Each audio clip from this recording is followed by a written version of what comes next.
hvis du spørger mig, hvad jeg lærer af det, så handler det rigtig meget om at blive klogere på sig selv, og blive klogere på sine relationer, og få et rum, hvor man har mulighed for at også blive konfronteret af nogle andre, fordi man jo bruger det til at undersøge både sig selv, og vi taler jo om ting, man ikke taler om normalt, men som man måske nogle gange burde tale om normalt.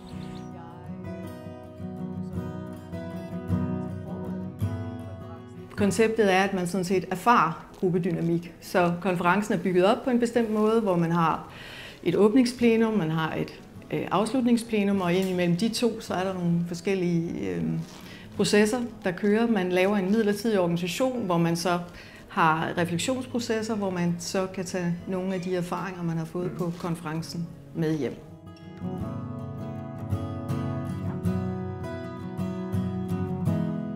Men ofte kan følelserne gå lidt højt, fordi man jo også udfordrer både sig selv og hinanden med at prøve nogle ting af, og man tror, at det er vi leger en organisation, og man kan ikke lege noget frit og kvidt. Vi ender alligevel med at få ægte følelser i det. Men de følelser bliver så håndteret, og det bliver håndteret omsorgsfuldt. Og det tænker jeg blandt andet handler om, at det er forholdsvis konsulenttungt rum.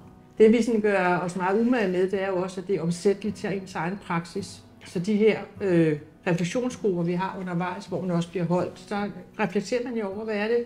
Det her gør med mig at være en del af den her organisationsøvelse.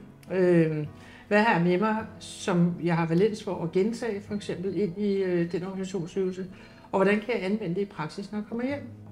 Og hvis der er noget, jeg har lært på de konferencer, jeg har været på, og de sammenhænge, jeg har været i, så er det, hvad er det, jeg tænder på, eller hvad er det, der potentielt i virkeligheden får mig til at miste mig selv, eller tabe, kontrollen, eller reagere på nogle uhensigtsmæssige måder.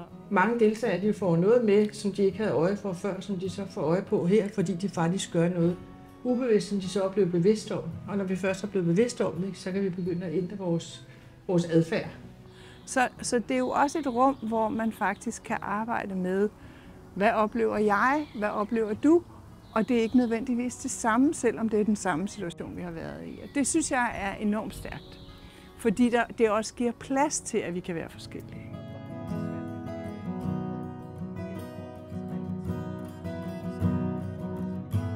Jo, jeg hørte faktisk nogen, der sagde, at det var livsomvæltende. Og at det var en meget, meget stor oplevelse. Så også fordi det er så anderledes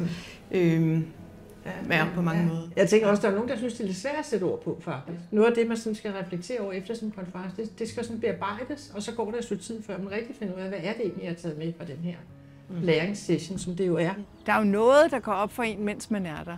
Men ofte så kan man også sådan, 14 dage efter, måske en måned efter, i virkeligheden få nogle af de der erkendelser, fordi sådan, gud, det var sgu da det, jeg fik øje på der, eller det var det, han sagde til mig, eller...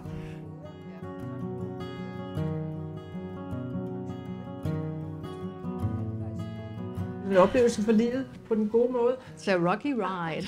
Man griner rigtig meget på sådan en konference også, fordi man jo også, får både øje på skæve ting ved sig selv og hinanden, og også ved de dynamikker, der foregår.